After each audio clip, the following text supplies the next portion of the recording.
Shabbat Shalom. Today is a Sabbath, and it is also the first day of the third month.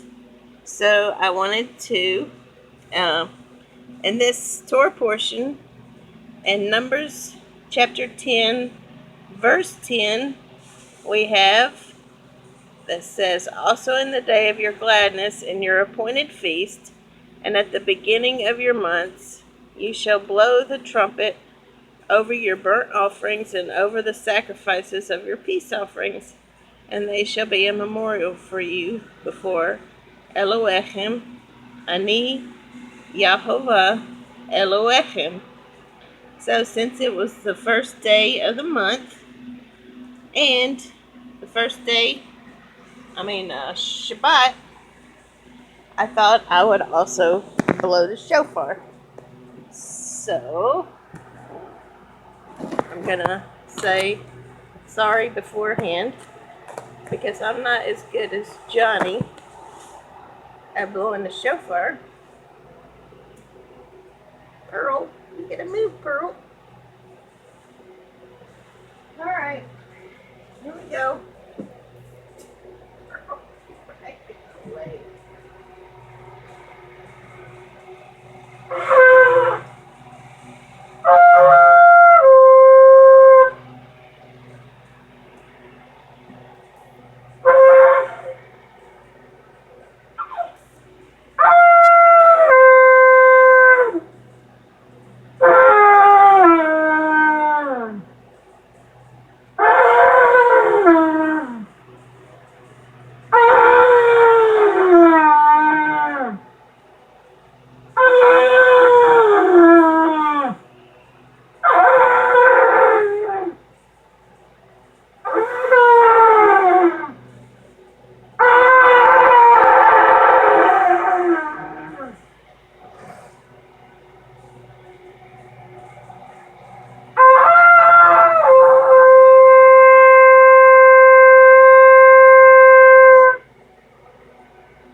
Oh my God. Do you want to make up for my terrible blowing? He can't hear anything over his cursing longhorn. Come on, show me up.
Much better. Thank you.